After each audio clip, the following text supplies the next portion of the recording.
Je lis ainsi Matthieu chapitre 6, le verset 33. Il dit ceci: cherchez premièrement le royaume et la justice de Dieu, et toutes ces choses vous seront données par-dessus. Verset 43 dit: ne vous inquiétez donc pas du lendemain, car le lendemain aura soin de lui-même. À chaque jour suffit sa peine. Bien, le message de ce matin, c'est la portée prophétique du sacrifice. La portée prophétique du sacrifice. Alors, le sacrifice, c'est se donner au Seigneur. Et à la vérité, c'est donner au Seigneur tout ce qu'il requiert de notre temps, de nos biens et de notre énergie pour faire avancer son œuvre. Donc, le sacrifice, c'est donner au Seigneur tout ce qui requiert de notre temps, tout ce qui requiert de notre bien terrestre, tout ce qui requiert de notre énergie, tout ce qui requiert de notre savoir pour faire avancer son œuvre. Et c'est pourquoi, à juste titre, Matthieu dira: cherchez premièrement le royaume et la justice de Dieu. Et donc, dans la vie, il y a plusieurs choses que nous recherchons, plusieurs choses que nous désirons, plusieurs choses, bien aimés, pour lesquelles nous courons. Et la Bible dit de rechercher premièrement le royaume et la justice de Dieu.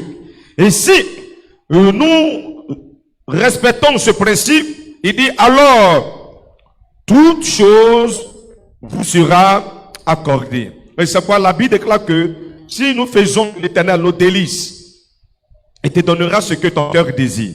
Alléluia. Bien aimé, nous partons en 1 Roi, le chapitre 17.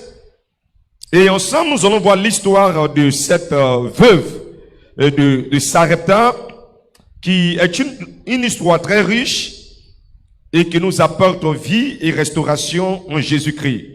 1 Roi 17, le verset 10, dit ceci. Pour mieux comprendre, je remonte au verset 7.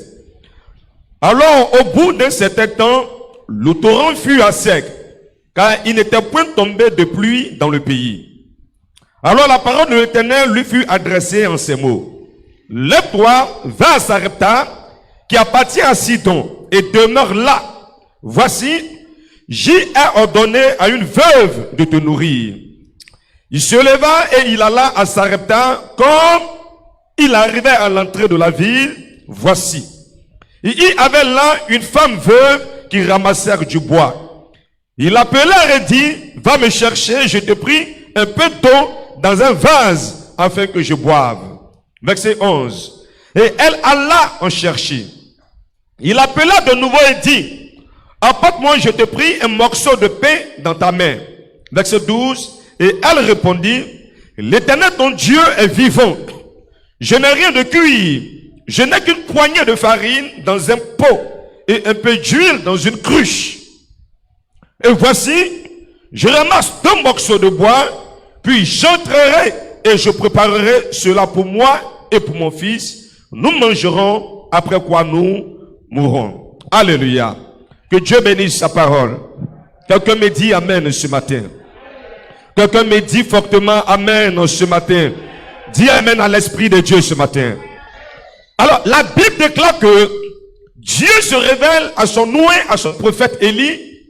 Et Dieu dit au prophète Élie: quitte Akérish. Quitte Akérish et va à Sarepta. Parce que à Sarepta, j'ai ordonné à une veuve de pouvoir te nourrir. La Bible déclare que le prophète obéit à la voix de Dieu et se rend à Sarepta. Lorsqu'il arrive à l'entrée de la ville, il pêche une femme, une veuve, tel l'Éternel avait ordonné. Alors Élie dit à la femme: apporte-moi un peu d'eau dans une cruche. La Bible déclare que, sans hésiter, sans commentaire, la femme lui apporte de l'eau. Il boit et dit à la femme: va me chercher de quoi à manger. Et à ce moment donné, la femme va réagir pour dire: ton Dieu est vivant, je n'ai rien de cuire. J'ai un peu d'huile et un peu de farine. je suis en train de ramasser 2 morceaux de bois. Je vais me cuire du gâteau. Mon fils et moi, nous allons manger. Et sur ce, nous allons mourir. Dis avec moi le sacrifice. Je n'ai pas entendu. Dis le sacrifice. La Bible déclare que lorsque l'homme de Dieu demande à boire, la femme n'hésite pas. Elle lui apporte à boire. Parce que l'eau dans la Bible est le symbole d'un besoin primaire. Alléluia. Il dit, venez à moi. Il dit, venez. Même vous qui n'avez pas d'argent, venez, je vous donnerai à boire. Et la Bible dit, venez, vous qui êtes assoiffés. Lorsque le prophète va demander de l'eau, la femme n'hésite pas. Et la femme accorde de l'eau, donne de l'eau à l'homme de Dieu. Cet homme de Dieu ira plus loin et dit à la femme, donne-moi à manger. À ce moment donné, la femme dit à l'homme de Dieu, ton Dieu est vivant. Je n'ai rien de cuit. J'ai un peu d'huile, un peu de farine. Je suis en train de ramasser 2 morceaux de bois. La femme dit, j'ai un peu d'huile. L'huile est le symbole de l'esprit. Apparemment, cette femme-là avait l'esprit de Dieu, parce que l'huile est le symbole de l'esprit. Elle dit, j'ai un peu d'huile, donc j'ai l'esprit de Dieu. Elle dit, j'ai un peu de farine. Farine peut nous donner le symbole de la parole de Dieu. Une femme qui a l'esprit de Dieu, une femme qui a la parole de Dieu. Elle dit, je ramasse 2 morceaux de bois. Le bois horizontal et le bois vertical, ce qui te donne la croix. Donc, la femme avait en elle l'esprit de l'Éternel. La femme avait en elle la parole de l'Éternel. La femme était une femme qui marche selon l'évangile de la croix. Donc, une femme qui vit une vie de sanctification, une vie, bien aimé, de sainteté aux yeux de l'Éternel. Mais bien aimé, il y a une chose que Dieu voulait ajouter à la vie de la femme. Il y a un élément qui faisait défaut dans la relation de cette femme. Il y avait un manque dans la relation que la femme avait avec Dieu. Et ce manque-là, c'était un esprit de sacrifice. Alléluia. Elle pouvait avoir l'esprit de Dieu. Elle pouvait parler en langue. Elle pouvait manifester les dons de l'esprit. Elle pouvait avoir la connaissance de la parole de Dieu. Jean 3,16. Elle pouvait bien aimer marcher selon l'évangile de la croix. Mais Dieu dit, en plus de ces 3 éléments, tu dois aller à un 4e niveau, qui est un esprit de sacrifice. Gloire à Dieu. Qui est un esprit de sacrifice. Et 4e niveau. Et bien aimé, c'est à ce niveau que Dieu veut amener la veuve de Sarepta. Parce que aussi longtemps que la loi du sacrifice fait absent dans ta destinée, la mort peut s'installer. Elle dit, je suis en train de ramasser 2 morceaux de bois. 2 morceaux de bois. Je vais me faire du gâteau. Mon fils et moi, nous allons manger. Et après quoi? Nous allons mourir. Dis à quelqu'un, tu ne mourras point dans le nom de Jésus. Quelqu'un n'a pas répété, dis, tu ne mourras point dans le nom de Jésus. Alléluia. La femme avait besoin d'aller au-delà de la parole. Elle avait besoin d'aller au-delà de l'esprit. Elle avait besoin d'aller au-delà de la croix. Il fallait pour cette femme maintenant avoir un esprit de sacrifice. L'homme de Dieu dit à la femme, ce qui te reste, ce que tu dois manger, parce que c'était une sorte de réserve de nourriture pour cette femme. C'était sa réserve. Parce qu'il y avait une famine qui durait. L'eau manquait. La nourriture manquait. Et le peu qu'elle a, elle dit, lorsque mon fils et moi, nous allons manger, sur ce, nous allons mourir. Donc, c'est notre peu. C'est notre fond. C'est notre fond. Ça là, si nous touchons, c'est fini. La famine va nous tuer. Si nous touchons, nous n'aurons plus de quoi manger. Nous allons mourir. L'homme de Dieu dit, cette réserve dont tu parles, ce que tu as jalousement gardé pour toi, il dit, va et apporte-moi à manger. Va, apporte-moi le peu que tu as gardé, le peu que tu as réservé pour ta maison, le peu que tu as réservé pour ta famille, le peu que tu as réservé pour ton commerce, le peu que tu as réservé pour tes affaires, le peu que tu as réservé pour telle chose. Va et apporte-moi. Alléluia. Apporte-moi. Le Psaume 24, verset 1 dit, à l'Éternel, la terre et tout ce qu'elle renferme. À l'Éternel, la terre et tout ce qu'elle renferme. Bien, mais il y a 4 vérités qui émanent de la loi du sacrifice. 4 vérités qui réjaillissent de la loi du sacrifice. Je parle de la portée prophétique du sacrifice.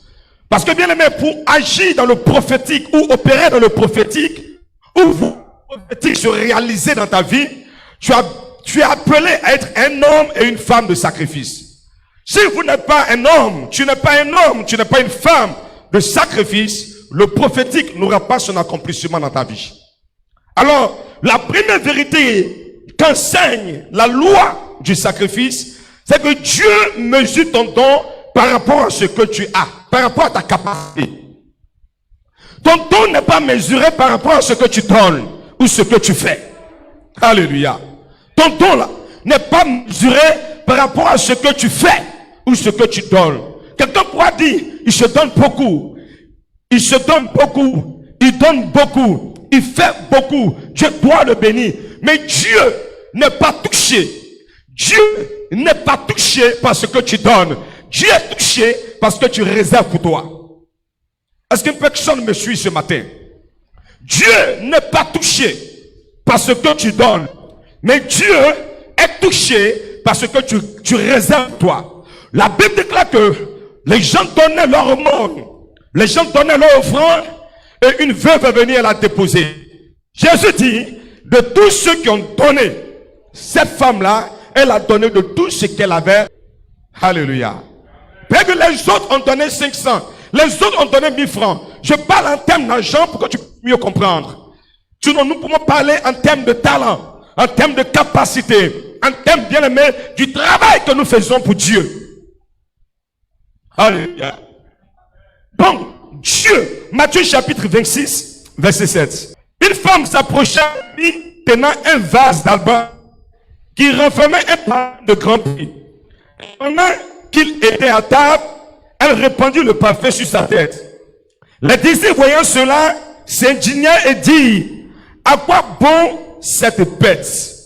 On aurait pu vendre ce parfum très cher et en donner le prix aux pauvres. Jésus s'en était aperçu, leur dit, pourquoi faites-vous de la peine à cette femme? Elle a fait une bonne action à mon égard. La Bible dit que une femme prend un parfum d'un grand prix, un parfum d'une grande valeur, et elle prend ce parfum-là, elle reprend ce parfum sur Jésus. Lorsque les disciples ont suivi l'action, les disciples ont dit, ah, mais ce parfum il est cher, mais ce parfum on pouvait le garder, on pouvait vendre ce parfum, prendre l'argent de ce parfum pour s'occuper des pauvres. Et Jésus dit, les pauvres sont avec vous. Laissez ces femmes tranquilles parce qu'elles viennent de poser une bonne action. Bien aimé, bien souvent dans notre manière de faire, dans notre manière d'agir, nous pensons que Dieu ne mérite pas ce qui a de la valeur. On apporte à Dieu lorsque c'est gâté. On apporte à Dieu lorsque c'est détruit. On apporte à Dieu lorsque ça marche plus. On apporte à Dieu lorsque ça fonctionne plus. La Bible dit, Jésus appréciait l'acte de cette femme pendant que les disciples trouvaient que le parfum était plus cher que Jésus. Dans notre manière de faire, bien aimé, il y a certaines choses que nous mettons. Le Psaume 37, verset 4 est clair. Il y a certaines choses que nous mettons au-dessus de Dieu. Des choses que nous pensons que ça là, Dieu ne mérite pas ça. La maison de Dieu ne mérite pas ça. L'homme de Dieu ne mérite pas ça. La femme de Dieu ne mérite pas ça. Mais bien aimé, cette femme a pris son parfum, un parfum de valeur, et elle a porté ce parfum à Jésus. Elle a pris un parfum de valeur et elle a porté ce parfum à Jésus. Les disciples étaient indignés. Oh non, non, non, non. Madame, ce parfum-là, ce monsieur va faire quoi avec? Ça, c'est un parfum de valeur. Comme si Jésus n'avait pas de valeur. Comme si Jésus n'avait pas d'importance. Comme si Jésus ne méritait pas cela. Bien aimé, jugeons de nous-mêmes ce que nous apportons à l'Éternel. Est-ce que ce que nous apportons à l'Éternel a de la valeur à nos yeux? David a dit, je ne donnerai pas à l'Éternel mon Dieu ce qui ne m'a rien coûté. Un Français courant, il pourrait dire, je ne donne pas du moins cher à l'Éternel. Je ne donne pas du moins cher à l'Éternel. Si je dois apporter quelque chose à Dieu, je vais apporter à mon Dieu quelque chose qui a de la valeur, quelque chose qui a du prix, quelque chose qui a de l'importance. C'est ça un sacrifice. Donner, Seigneur, tout ce qu'il requiert de notre temps, ce qu'il requiert de notre bien terrestre, ce qu'il requiert de notre énergie à l'Éternel pour faire avancer son œuvre. C'est ça. C'est ça, dans cette faiblesse, dans ce manque, on se lève pour Dieu. Dans cette privation, on se lève pour Dieu. Ce Seigneur, c'est renoncer à soi-même. C'est renoncer à ses propres intérêts. C'est ça, se sacrifier. Ce parfum, ces femmes pouvaient garder. Mais l'acte qu'elle va poser, bien aimé, va créer quelque chose dans sa destinée qui se trouve au verset 7. Voici ce que la Bible dit au verset 7. La Bible dit ceci. Est-ce que ça va? Est-ce que quelqu'un me suit très bien? Celui qui me suit me dit Amen. Je reprends au verset 7. Une femme s'approcha de lui, tenant un vase d'abâtre qui renfermait un parfum de quoi? Un parfum de quoi? De grand prix. Répète après moi, un parfum de grand prix. Et pendant qu'il était à table, elle répandit le parfum sur sa tête. Les disciples, voyant cela, s'indignaient et dirent, à quoi bon cette perte? Voici les mots qui ont été utilisés. C'est une perte. C'est une perte. Donc, donner une bonne chose à Dieu, c'est perdre. Les disciples, les chrétiens, on n'a pas dit les païens. Ceux qui entouraient Jésus disent ça là, c'est une perte. C'est une perte. C'est une perte. Parce qu'on parle de parfum de bon prix à Jésus. C'est une perte. Bien aimé, dis c'est pas une perte d'honorer Dieu. Non, je ne t'entends pas. Dis c'est pas une perte d'honorer Dieu. Je considère, bien aimé, dans la vie chrétienne, lorsque les gens apportent un don à l'Éternel, c'est que le don n'a plus de valeur. C'est que le don est malade. Malachie chapitre 1 verset 8. On me lit rapidement pour que je revienne au livre de Matthieu. Malachie chapitre 1 le verset 8. C'est un verset que vous connaissez, mais nous allons plonger nos regards et puis lire cela. Voici ce que la Bible dit. Allons-y. Voilà. Il dit, quand vous offrez un sacrifice, une bête aveugle, n'est-ce pas mal? Quand vous offrez une boiteuse ou infime, n'est-ce pas mal? Offre-la donc à ton gouverneur. Te recevra-t-il bien? Te fera-t-il bon accueil? Dit l'Éternel des armées. La bête chétive que tu as envoyée, le sacrifice boiteux que tu as envoyé, il dit prends, va donner à ton gouverneur, va donner à ton maire, et puis on va voir si le maire va bien te recevoir. Quelqu'un me suit? Il dit va donner, et on verra s'il te fera bon accueil. Bon accueil. Qu'on offre un appareil à Dieu, on fait le constat que l'appareil ne joue plus bien chez soi à la maison. Donc on décide de l'envoyer à l'église. On fait le constat que le ventilateur ne fonctionne plus correctement chez soi à la maison, ou le climatiseur ne donne plus comme il se doit, et on décide maintenant de l'offrir à l'église. On fait le constat que dans le véhicule là me fatigue trop, je vais trop au garage, et à ce moment donné, on décide, n'est-ce pas, de l'offrir à l'Éternel, de le donner au pasteur, ou de l'offrir pour des courses de Dieu et de l'œuvre de Dieu. Et cette bête qui est boiteuse là, prends-la et offre-la à ton gouverneur. Offre-la à ton chef de famille et puis tu verras s'il va bien t'accueillir. Bien aimé, la première vérité de cette loi, c'est que Dieu te bénit, pas en fonction de ce que tu donnes, mais en fonction de ce que tu gardes pour toi. Alléluia. Parce que nous devons retenir que nous sommes des gérants. Nous sommes des intendants. Nous ne sommes pas des propriétaires. Preuve est que le jour où nous tombons, que le souffle nous est retiré, on n'emporte pas. Si cela nous appartenait, on allait voyager avec. Mais cela ne nous appartient pas. C'est pourquoi nous laissons tout sur la terre et nous partons parce que nous sommes des intendants, nous sommes des gérants, nous sommes des gestionnaires. Alors, dans Matthieu, quand nous avons lu le chapitre 26, J'ai lu maintenant le verset 7. Verset d'au moins 13 qui dit quelque chose de fort. Parce que le verset 13 nous dit. Je vous le dis en vérité. Partout où cette bonne nouvelle sera prêchée dans le monde entier, on rencontrera aussi en mémoire de cette femme ce qu'elle a fait. Alléluia. Jésus dit, partout on va prêcher l'évangile. Partout l'évangile sera prêché. On va mentionner le nom de cette femme à cause de son sacrifice.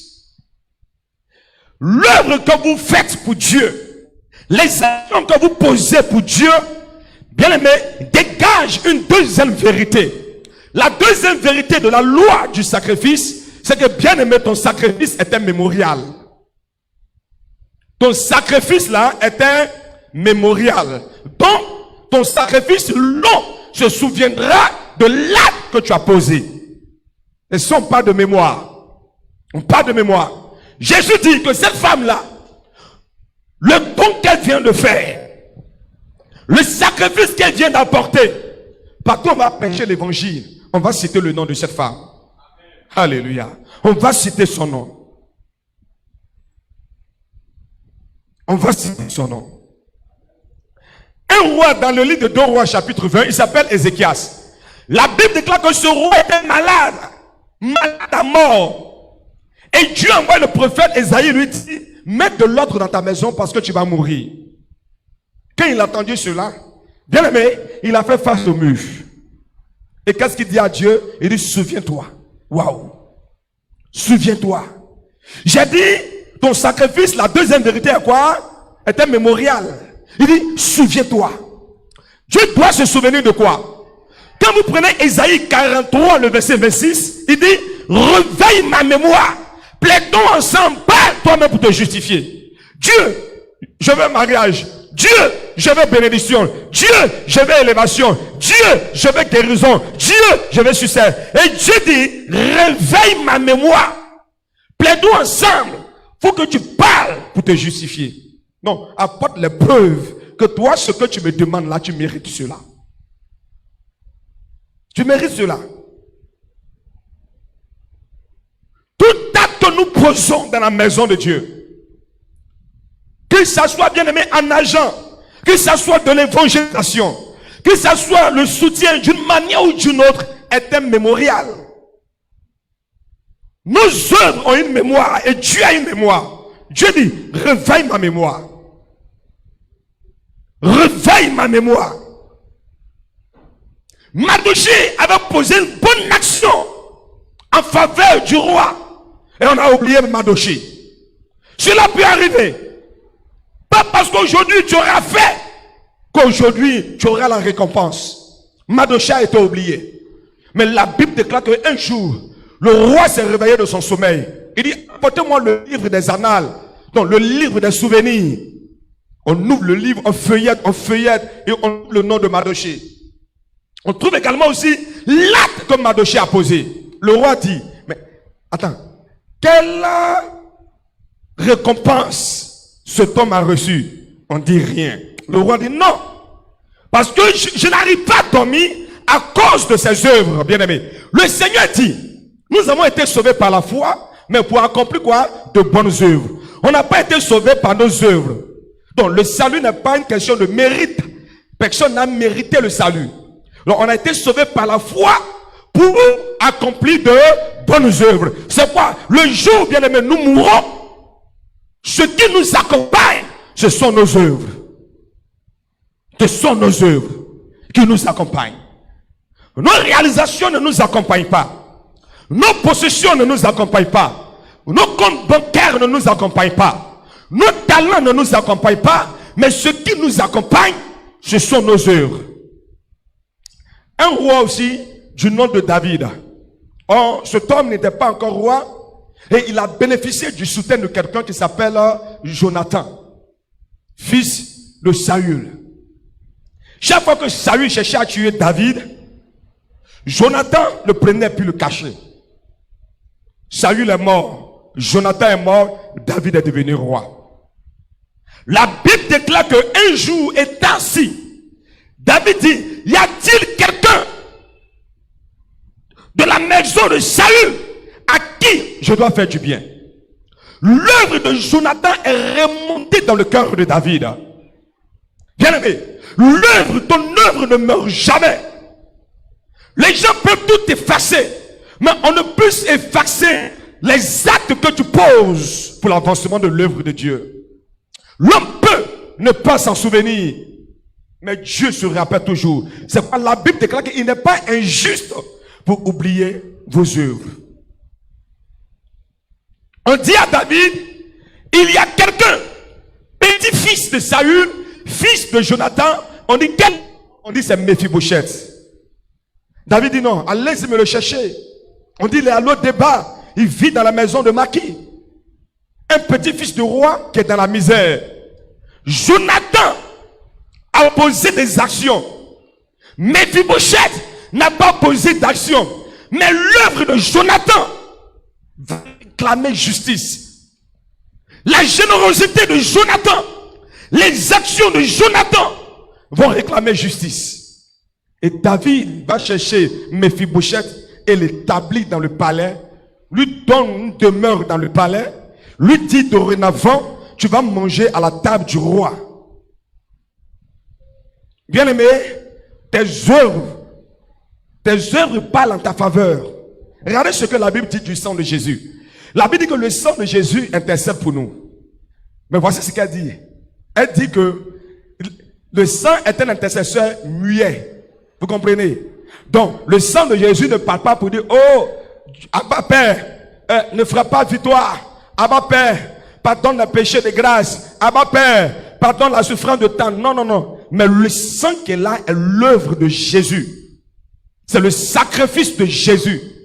Donc chaque fois que les yeux de l'Éternel, Père créateur, sont portés sur le sang du Fils rédempteur, la Bible déclare qu'il pardonne les péchés. Pourquoi? Parce que le sang de Jésus est comme l'œuvre que Jésus accomplit sur la terre pour sauver l'humanité. Quelles sont nos œuvres, bien-aimés, étant dans la maison de Dieu? Quelles sont nos œuvres? L'œuvre parle en ta faveur. L'œuvre crie en ta faveur. Une femme que vous connaissez, son nom c'est Tabitha. La Bible déclare que Tabitha est morte. Quelqu'un qui est mort, on l'enterre. Mais il y avait des femmes veuves qui étaient là, qui ont refusé qu'on enterre cette femme. Pour quelle raison? Pour une raison que cette femme-là a compris. On va, on court, et puis on cherche l'homme de Dieu. Quand l'homme de Dieu vient, bien aimé, la première des choses qu'on présente à l'homme de Dieu, ce sont les œuvres de Tabitha. On dit c'est elle qui habille les hommes de Dieu. C'est elle qui habille les hommes de Dieu. C'est elle. L'homme de Dieu est monté. Il a touché Tabitha et elle est revenue à la vie. Bien aimé, vous devez avoir une mémoire devant Dieu, mais pas une mauvaise mémoire. Dieu doit se souvenir de toi en bien. Salomon a péché en telle enseigne que Dieu a décidé d'enlever Salomon sur le trône. Le péché de Salomon a poussé l'Éternel à l'enlever du trône et puis 2 à le tuer. Pendant que l'Éternel était prêt à juger Salomon, l'œuvre de David a surgi. Et voici ce que Dieu dit à Salomon. Il dit, je te laisserai sur le trône à cause de ton père David. Je te laisserai sur le trône à cause de ton père David. Le jour où tu mourras, je diviserai le trône. Bien aimé, nous devons, nos œuvres doivent parler. Nous, Dieu doit parler. Qu'est-ce qui est dans la maison de Dieu peut crier en ta faveur? Est-ce que le micro que je détiens peut crier en ta faveur? Les ventilateurs peuvent crier en ta faveur. La chair peut crier en ta faveur. Qu'est-ce qui peut crier en ta faveur?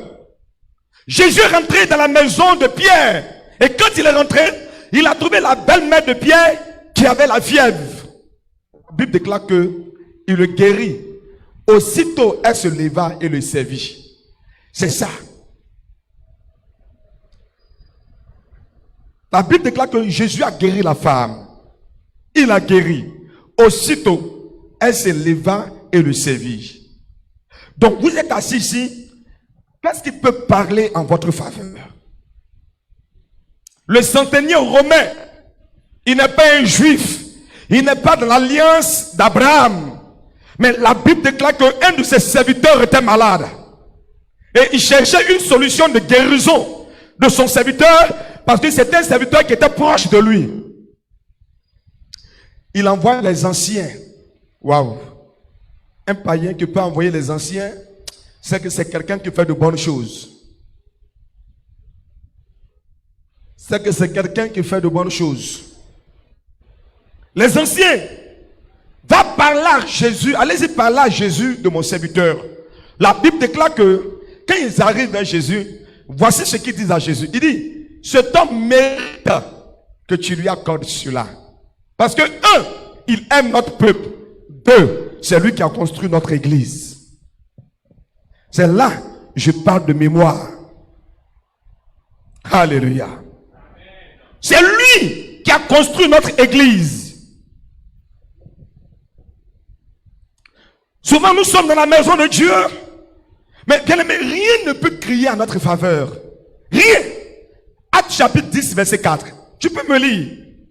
Rien ne peut crier en notre faveur. Parce que bien aimé, tu n'as pas d'œuvre. Tu n'as pas d'œuvre. Dis à une personne ce matin, il faut avoir un esprit de sacrifice.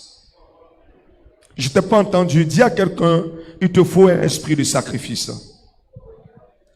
Actes chapitre 10, le verset 4. Fixé sur lui et saisi de roi, il répondit, qu'est-ce que Seigneur? Et l'ange lui dit, tes prières et tes aumônes sont montées devant Dieu. Et il a fait quoi? Il s'est souvenu. Le regard est fixé sur lui.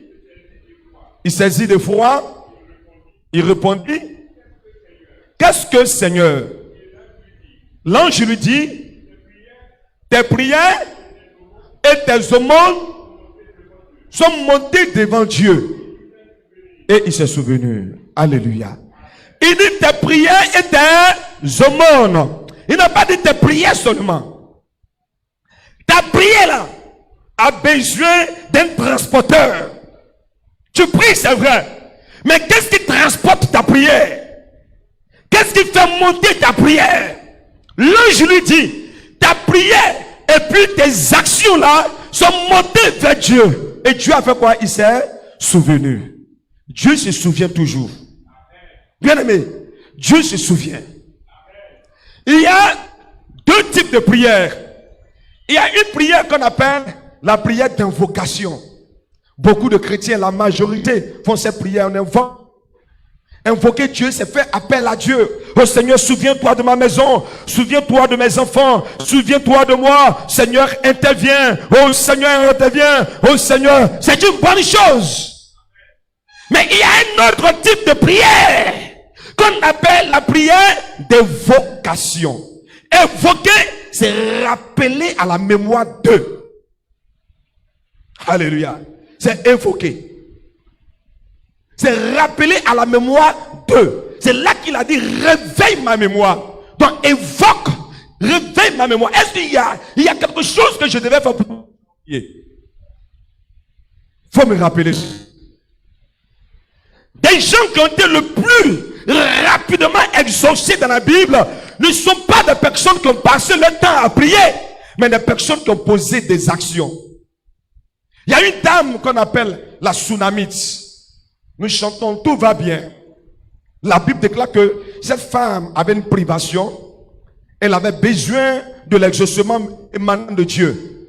Et un jour, pendant qu'elle était devant sa porte, elle a vu un homme de Dieu qui passait. C'était le prophète Élisée. Oh, si c'était toi, tu allais courir, prophète, prophète. Pardon, prie pour moi, ça ne va pas dans ma maison. Je suis à la recherche d'un prophète. Même quand un homme de Dieu est invité pour intervenir dans l'église, tu fais tout pour vouloir prendre son numéro secrètement. Mais la femme n'a pas agi comme toi. La femme a oublié son besoin. Elle a oublié ses difficultés. Et la femme court vers son mari pour dire, chérie, construisons une chambre haute. Et chaque fois que cet homme de Dieu va passer là, logeons cet homme là-bas. Elle n'a pas dit, construisons une maison qui est au même niveau que nous. Où sa chambre là et notre chambre là fait face. On se regarde comme si on était collègues. Non, non, non. Elle dit une chambre haute. Mettons-le au-dessus de nous. Et alors, ils vont équiper la chambre d'un chandelier, d'une table et d'une chaise. Ce sont 3 éléments prophétiques dans la sacrificature. Alors, l'homme de Dieu dans la maison, il mange, il est heureux. Il mange, il est à l'aise. Il mange, tout va bien. La femme ne va pas voir l'homme de Dieu. Papa, prie pour moi. Mais c'est l'homme de Dieu lui-même à un moment donné. La générosité de la femme va commencer à bousculer le spirituel de l'homme de Dieu. Il dit, mais cette femme, elle nous montre toute cette générosité. Qu'est-ce qu'elle attend de nous? Qu'est-ce qu'elle veut de nous? C'est ce que Dieu veut que tu fasses. Qu'est-ce qu'elle attend de nous? Qu'est-ce qu'elle veut de nous? Alors c'est Géasi qui dit que quand nous sommes rentrés dans cette maison, on n'a pas entendu le cri d'un enfant. L'homme de Dieu se déplace, il va vers la femme. C'est pas la femme qui va vers lui. Il va vers la femme pour dire, l'année prochaine, d'abord, est-ce que je peux parler de toi au roi? La femme dit non, je vis au milieu de mon peuple. Le roi, je le connais. Le maire, je le côtoie. Le gouverneur, je le côtoie. Alors, le prophète, voyant que c'était une femme qui aussi connaissait, avait des relations, mais il y avait une privation, dit l'année prochaine à la même époque, voilà, tu vas embrasser un enfant. Elle dit, ne mens pas ta servante. Ne mens pas ta servante. Bien aimé, l'année qui a suivi, le miracle s'est opéré. Alléluia. Le miracle s'est opéré. Quelque temps après, l'enfant est mort. Elle n'a pas pleuré, elle n'a pas agité. Elle ne s'est pas agitée. Vous savez, ceux qui ont des œuvres devant Dieu ne pleurent pas beaucoup. Je le répète, quand une personne est beaucoup agitée, c'est une personne qui n'a pas d'œuvre qui parle en sa faveur. Mais quand vous avez une œuvre qui parle en votre faveur, quand un problème arrive, vous êtes calme. L'exemple de Marie et de Marthe. Marthe a commencé à s'agiter. Mais une personne était tranquille. C'était qui? C'était Marie. Mais quand tu lis Jean chapitre 11, verset 1, la Bible dit, c'était cette Marie. C'était. Donc, plusieurs Maries. On ne parle pas d'eux. On précise. C'était cette Marie qui oignit de parfum les pieds de Jésus et qui les essuya avec ses cheveux. C'est son frère Lazare qui est mort. Précision. Pour vous dire que dans la Bible, là, il y a eu plusieurs Lazare qui sont morts, mais qui sont restés dans la tombe. Mais le seul Lazare est ressuscité.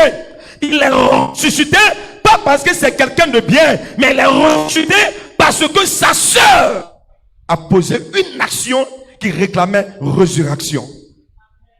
Alléluia. Lazare peut être ton foyer. Lazare peut être le visa. Lazare peut être la santé. Lazare peut être quelque chose que tu cherches, mais dont ils ont pris, ils ont mis dans la terre, dont ils ont enterré, dont on empêche que tu puisses obtenir cela. Bien aimé, c'était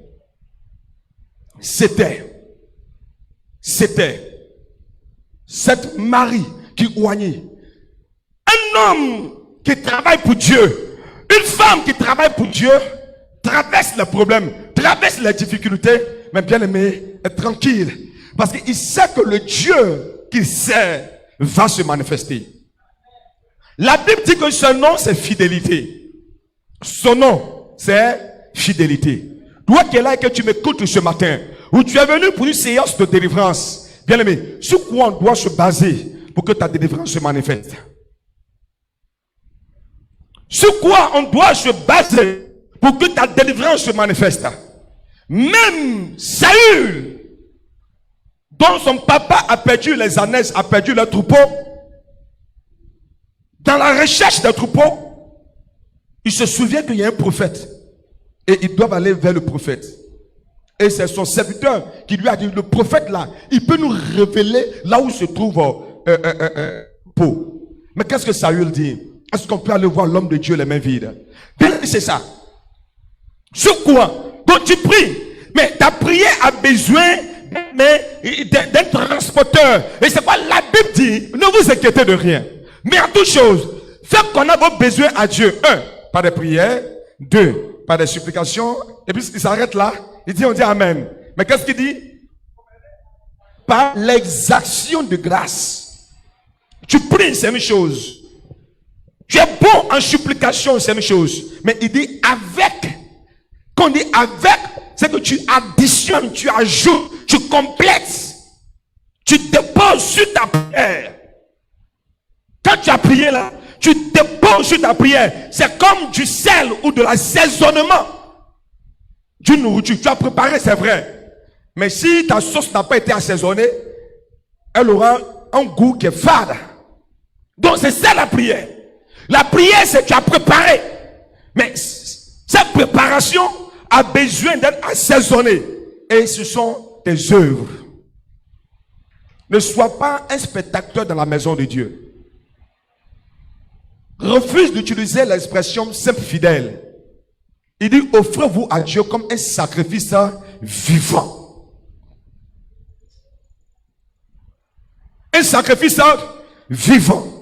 Offrez-vous à Dieu. Offrez-vous à Dieu. Lorsque tu t'offres à Dieu comme un sacrifice, la chose va parler en ta faveur. C'est clair. C'est clair. Aujourd'hui, si un problème t'arrive, si tu es confronté à une situation, sur quoi on peut s'appuyer pour dire, nous refusons que telle chose arrive parce que.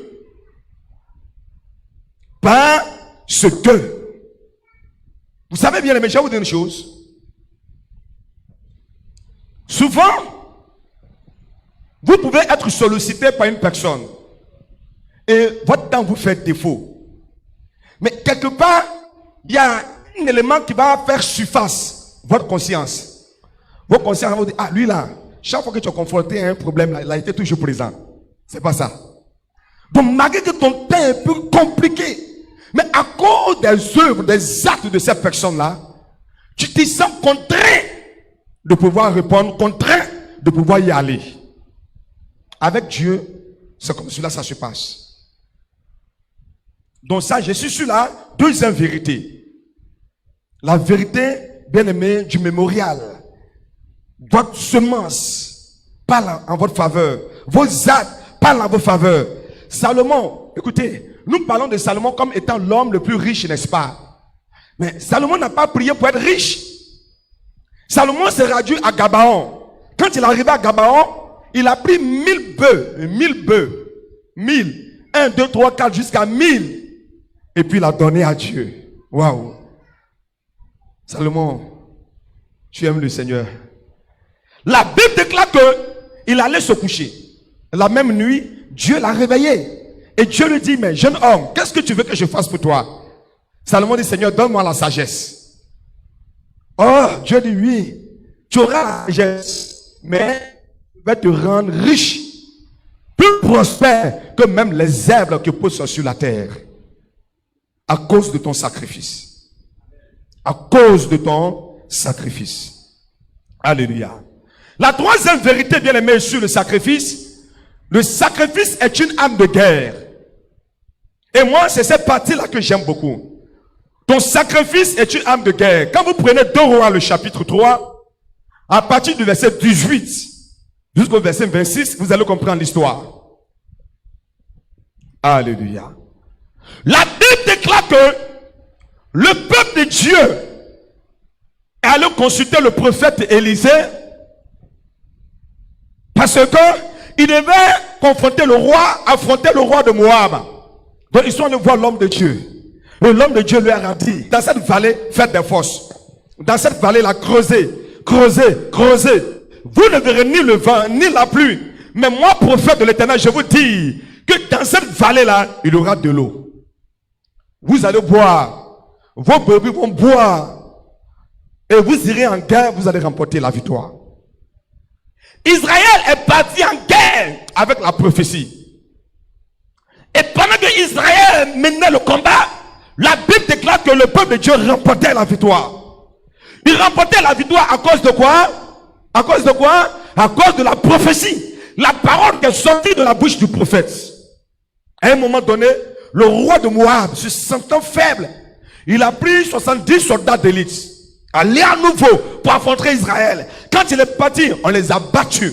La Bible dit, lorsque le roi de Moab a vu qu'il était en train d'être défait par l'armée de Dieu, le roi de Moab a pris son premier-né, son premier fils, et il a sacrifié son fils.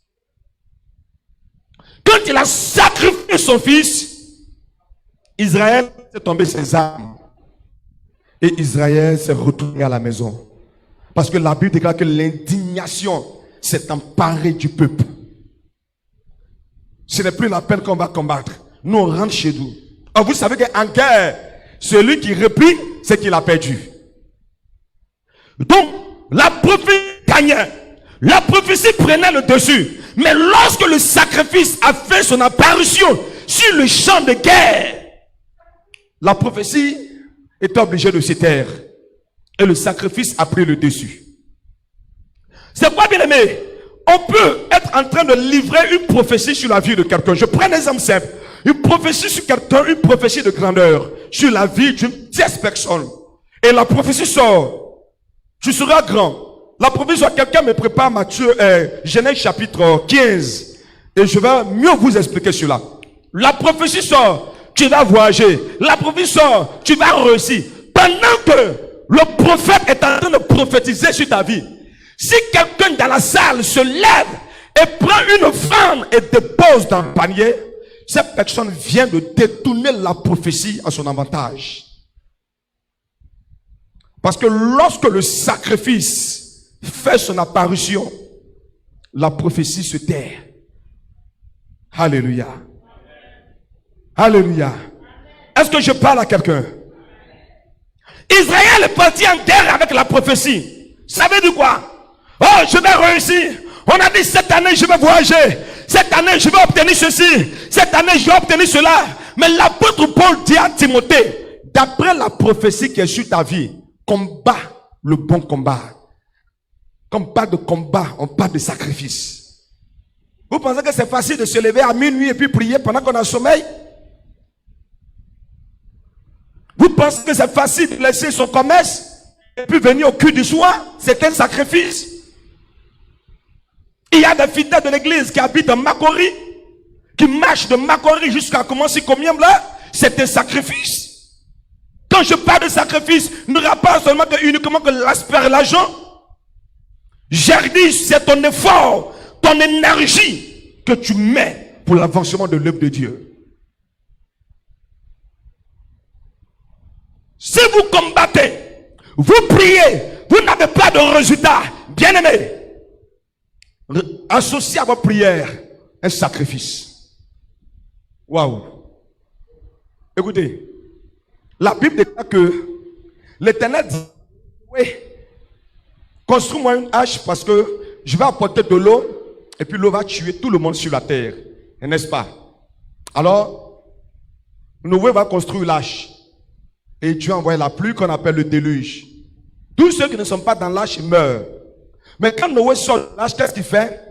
Là que Noé bâtit un autel et puis il apporte quoi? Un sacrifice à l'Éternel. Si après le déluge, que Noé apporte un sacrifice que Dieu agrée, n'attends pas qu'un problème arrive avant, bien aimé, d'apporter un sacrifice à Dieu. C'est pourquoi tes cousins font des sacrifices pour tout.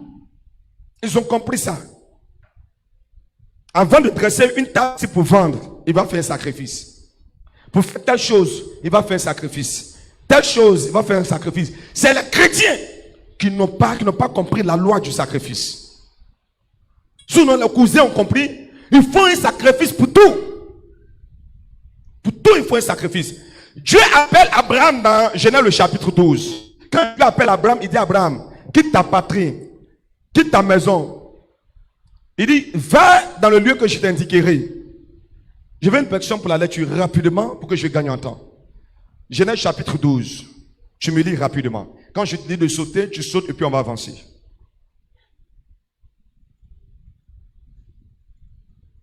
J'ai dit ton sacrifice est quoi? Une arme de guerre. L'Éternel dit à Abraham, Oui. va-t'en de ton pays de ta patrie et de la maison de ton père, Wow. dans le pays que je te montrerai. Wow. Je ferai de toi une grande nation. Mais, homme de Dieu, un instant. Il a dit, je ferai. Le verbe à quel temps? Au futur. Maintenant, on va poursuivre, s'il te plaît. Je ferai de toi une grande nation et je te bénirai. Je rendrai ton nom grand et tu seras une source de bénédiction. Je rendrai le verbe à quel temps? Le verbe à quel temps, s'il vous plaît? Allons ensemble. Je veux vous amener, bien aimé, à comprendre quelque chose. Le verbe est au futur. C'est ça? Homme de Dieu, Oui. s'il te plaît, allons au chapitre 15 maintenant. Écoutez, hein. À partir du verset 1.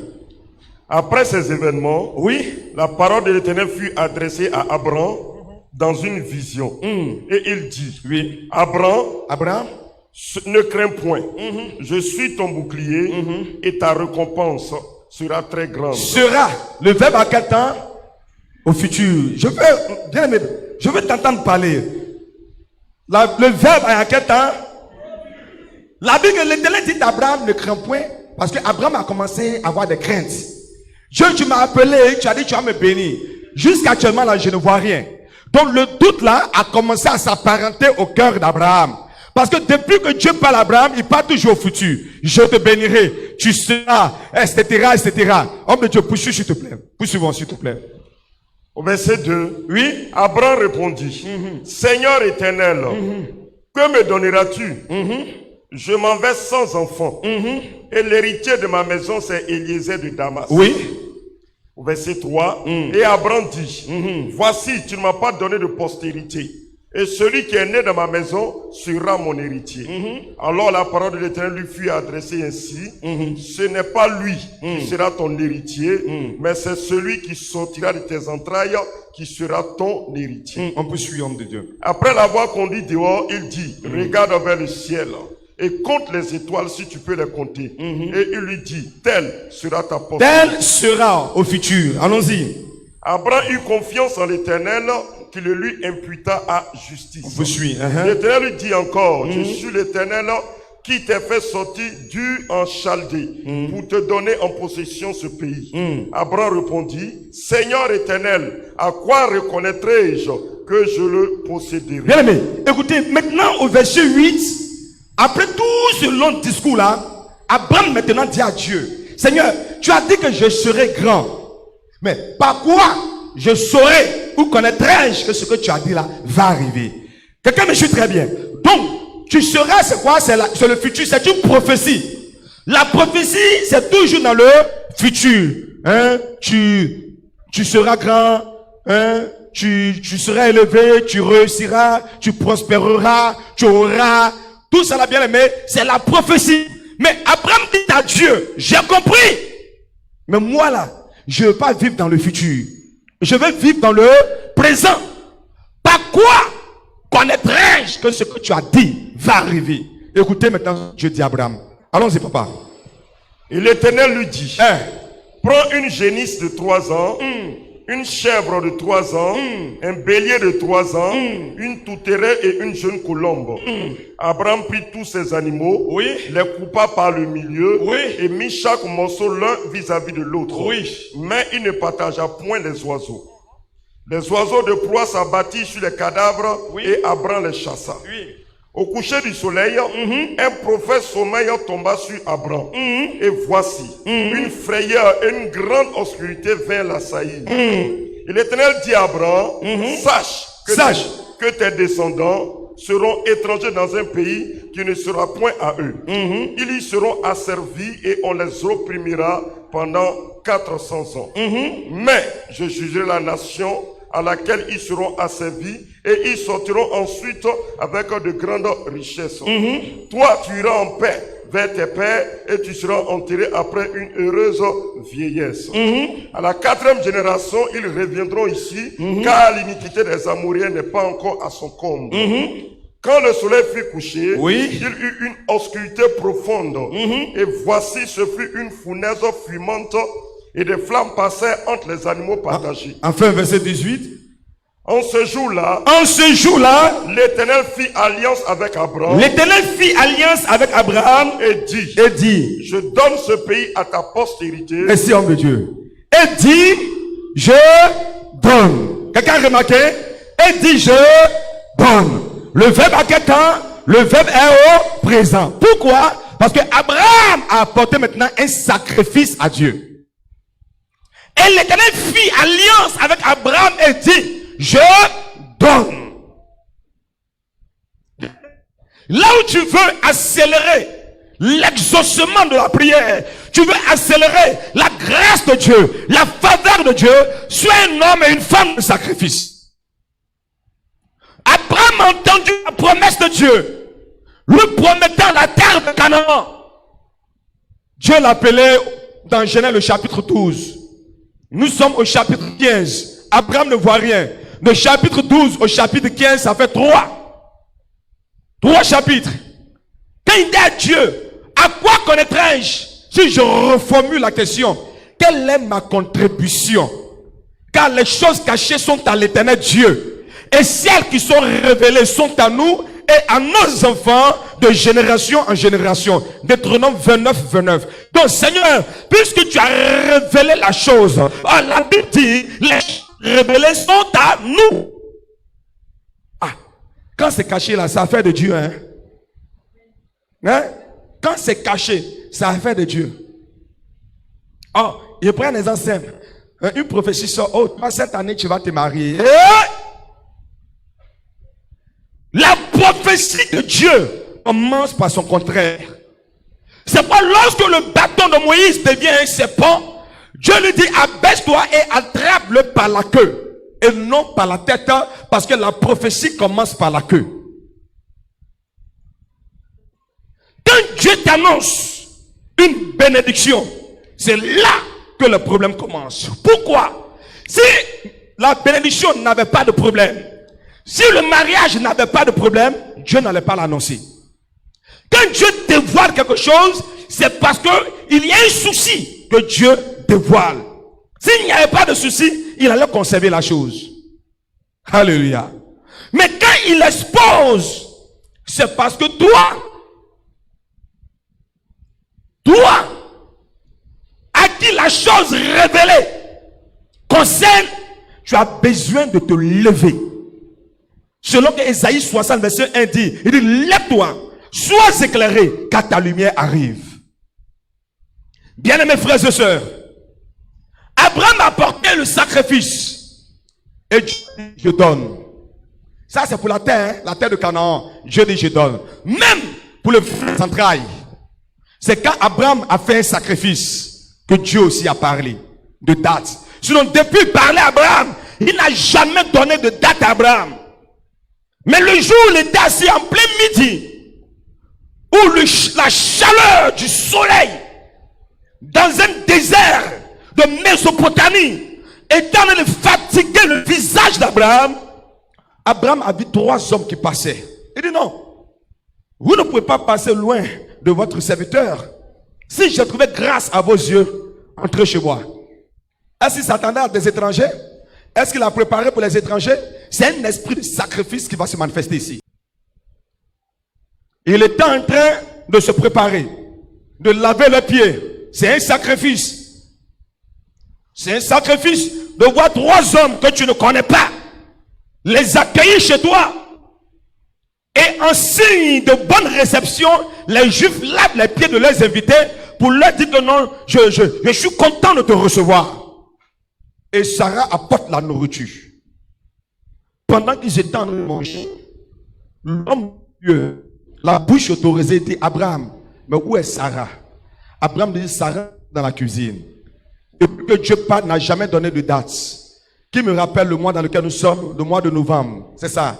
Il dit à Abraham, l'année prochaine, donc novembre prochain, novembre 2024, il dit Sarah aura un fils. Le sacrifice, même Dieu a donné une date à la prophétie. Donc, depuis qu'il parlait, il n'a jamais donné de précision. Mais cette fois-ci, Abraham est convaincu qu'en novembre là, Sarah aura un enfant du nom d'Isaac. Sinon, avant le sacrifice, c'était de l'espoir. Oh, j'espère que ça va arriver. J'espère qu'il va accomplir sa parole. C'était une question de foi et de futur. Bien-aimé, sois un homme et une femme de sacrifice. Les gens qui amènent l'Éternel à précipiter la promesse, à accomplir la promesse. Est-ce que tu me suis? Parce que bien-aimé, ton sacrifice est une arme de guerre. Vous n'avez pas encore vu des personnes qui sont affaiblies dans la prière.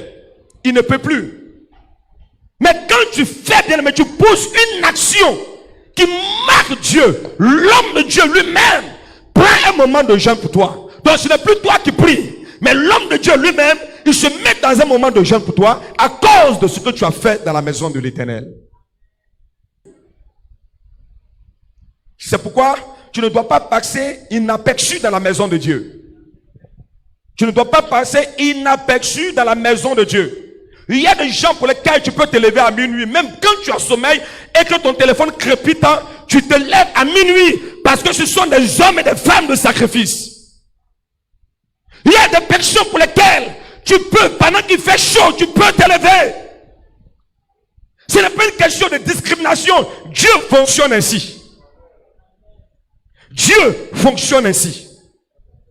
Il dit à celui qui a, il lui sera donné. À celui qui n'en a pas, le peu qu'il a lui sera ôté. En parlant de parabole des talents. Des talents. On lui donne, lui prend cash. Lui dit non, moi, il n'a pas un esprit de sacrifice. Il creuse trou, il met dedans. Dieu dit non. Moi, je veux celui qui ose. Il dit, j'allais investir. Or, quand on investit, cela signifie qu'on peut gagner comme perdre. C'est un esprit de sacrifice.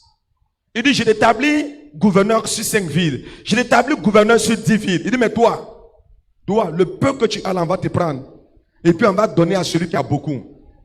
Bien-aimé, c'est pourquoi, bien-aimé, lorsque dans la maison de Dieu, on parle de peinture, dans la maison de Dieu, on parle de ceci, dans la maison de Dieu, on parle de cela, ne sois pas mage. Ne sois pas du tout un mage. Aie cet esprit-là et agis pour attirer la faveur de Dieu sur ta vie. Je ne peux ne pas acheter un pot de peinture parce que je n'ai pas le moyen de ça. Mais ne serait-ce qu'une boîte de colorant, je peux acheter. Ne serait-ce qu'un pinceau, je peux acheter. Ne serait-ce que telle chose, je peux apporter. Lorsque les difficultés vont se présenter, tes œuvres vont parler et vont réclamer la vie pour toi. Quelqu'un ne m'a pas dit amen. Quelqu'un ne m'a pas dit amen. Quelqu'un ne m'a pas dit amen. Donc, bien aimé, il faut apprendre. Je vais donner 2 ou 3 versets, 2 versets, et puis nous allons prier. Le psaume 50, verset 14. Mais, dis à quelqu'un auprès de toi, un esprit de sacrifice. Verset 4. Verset 14. Verset 14, il dit ceci. Offre pour sacrifice à Dieu. Offre, il dit, pour sacrifice, Dieu là. Offre quoi? Offre pour sacrifice à Dieu. Oui. Des actions de grâce. Des actions de grâce. Et accomplis tes vœux. Et accomplis tes vœux. Envers le Très-Haut. Envers le Très-Haut. Et invoque-moi. Invoque-moi. Et invoque-moi. Ce qui suppose que avant d'invoquer Dieu, rassure-toi d'avoir apporté ton sacrifice d'action de grâce. Rassure-toi d'avoir apporté ton vœu. Et invoque-moi. Qu'est-ce que je vais faire? Au jour de la détresse. Au jour de la détresse. Je te délivrerai. Je te délivrerai. Et tu me glorifieras. Amen. Bon, je prends tout à l'heure, nous allons prier beaucoup pris. Alors que je sais qu'il y a des gens qui ont pris des engagements. Lorsque des serviteurs, des servants de Dieu passent ici, vous prenez des engagements. Mais vous n'honorez pas votre engagement. Or, il a dit, offre à l'Éternel des sacrifices d'action de grâce. Accomplis ton vœu à Très-Haut et invoque-moi. Ce qui veut dire que rassure-toi d'avoir fait tout cela d'abord avant de m'invoquer. Si tu as apporté ton sacrifice, 1. 2. Tu n'as pas honoré ton engagement. 3. Ne m'invoque pas. Voici bien aimé ce qui fait que souvent des prières durent et les prières ne sont pas exaucées. Parce que nous devons Dieu. Nous devons Dieu. Ah mais attendez. Papa Paul est là. Papa Paul. Quelqu'un te doit de l'argent. Tu lui as fait un prêt de 100 000. Il ne t'a pas encore remboursé. Il vient demander un autre prêt. Tu vas donner? Ah. Mais nous devons Dieu. Mais tu dis, Seigneur, guéris-moi. Seigneur, donne-moi de l'argent. Dieu dit, mais et les 10 000 que tu as promis de donner chaque mois là? Et l'engagement que tu as pris pour essuyer le temple.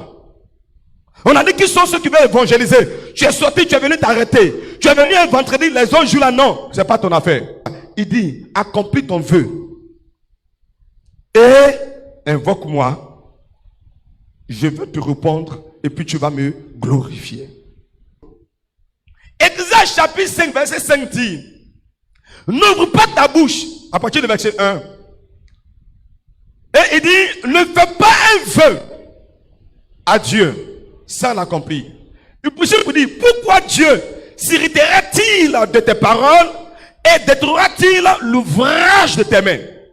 Il dit, quand tu fais un vœu, ne parle pas à l'accomplir, car Dieu n'aime pas les insensés. Voici la parole de Dieu.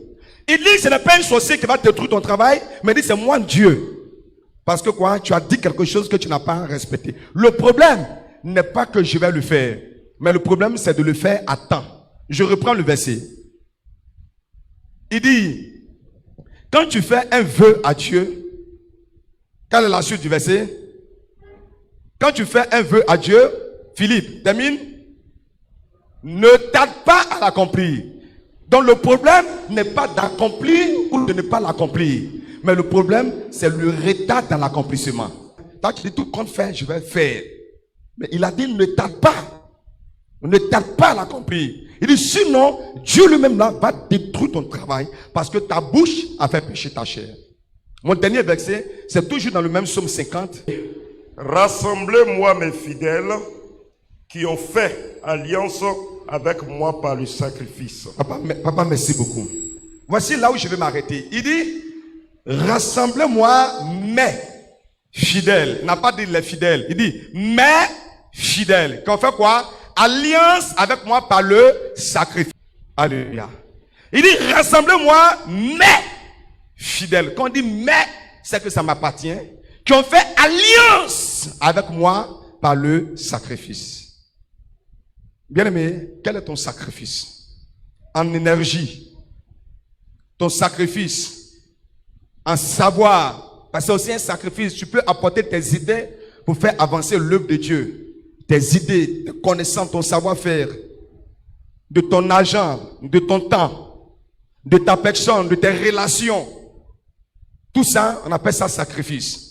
Alors, si tu n'as pas ça, dans la prière, ça sera difficile parce qu'il a dit, accomplis ton vœu et invoque-moi. On va se tenir debout, nous allons prier. Mais la prière que nous allons adresser à Dieu, ça sera une prière bien-aimée de pardon. Nous allons demander pardon à l'Éternel parce que la Bible que nous devons nous offrir à Dieu comme un sacrifice. Nous refusons d'être ce sacrifice-là que Dieu recherche. Nous refusons d'être nous-mêmes un sacrifice. Si je ne suis pas un sacrifice pour Dieu, ce que je dis être mes biens ne peut pas être un sacrifice pour Dieu. Mon temps ne peut pas être un sacrifice pour Dieu. Mes ressources ne peuvent être des sacrifices pour Dieu. Donc ensemble, on va lever la voix. Nous allons implorer le pardon et la miséricorde de Dieu. Nous allons implorer la compassion de Dieu. Ouvrons la bouche et prions le Seigneur. Prions. Vous déposez le micro. Ce matin, le Seigneur nous dit, nous devons être des hommes et des femmes de sacrifice. Alléluia. Le sacrifice de soi à Dieu. Le sacrifice de ma personne à l'Éternel. Le sacrifice de mon temps à Dieu. Le sacrifice de mes biens terrestres. Le sacrifice de mon énergie. Dieu. Tu vas élever la voix ce matin et tu vas prier l'Éternel. Tu vas demander à l'Éternel qu'il fasse que ce matin, tu sois un homme et que tu sois une femme de sacrifice. Je peux voir ce matin les personnes qui sont quittées à Yopougon pour être là. C'est un sacrifice. Je peux voir des personnes, on dit le culte à 8h30, mais qui sont là à 7h. Pour être là à 7h, cela suppose que la personne s'est levée tôt le matin, dans ses privés de sommeil. C'est un sacrifice. Alléluia. C'est un sacrifice. Toi, tu es dans l'église de Dieu. Où est ton sacrifice? Où est ton sacrifice dans la maison de Dieu? Tu as le temps pour toi, mais tu n'as jamais eu le temps pour Dieu. Tes ressources n'ont jamais servi à Dieu. Tes biens n'ont jamais servi à Dieu. Ton temps n'a jamais servi à Dieu. Ta force n'a jamais été bénéfique pour Dieu. Ton don, ton talent n'a jamais été bénéfique pour Dieu. Où est ton sacrifice? Au jour du jugement, vous savez ce qui va se passer? Dieu ne va pas te poser une question. C'est que tu es arrêté comme cela, et puis tes œuvres sont arrêtées à côté de toi. On ne va pas te poser la question de savoir qu'est-ce que tu as fait sur la terre. Hein? Tu es arrêté. Et puis ton travail est arrêté à côté de toi. C'est sur la base de ton travail que Dieu va te récompenser. On n'aura pas tous la même récompense. Et Dieu ne nous donne pas tous les mêmes dons. Le don d'évangélisation que tu as, quelqu'un peut ne pas avoir ça. Le don de libéralité que tu as, quelqu'un peut ne pas avoir ça. Mais qu'est-ce que tu fais avec? Qu'est-ce que tu en fais avec? Pierre a posé une question à Jésus. Il dit, Jésus, nous avons tout quitté pour te suivre. C'est qu'on a fait un sacrifice de renoncer à mon matelas là. Dodo, bien Dolido là, j'ai renoncé à ça. Et puis je suis venu 1er novembre là, on dit de venir faire retraite spirituelle. Jésus, je suis venu mercredi 1er novembre là-haut. Jésus, j'ai gagné quoi? Pierre dit, voici ma question qui est posée. Jésus dit, Pierre, je te dis, tu ne veux pas renoncer à ton écran plasma. On est l'asseoir devant mardi à 18h.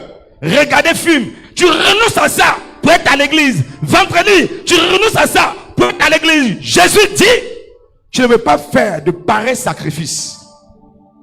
Où il n'y a pas souvent de transport, de voiture. Et puis tu marches pour être là. Tu ne veux pas faire de pareils sacrifices. Et puis moi, Jésus, je vais te laisser tomber.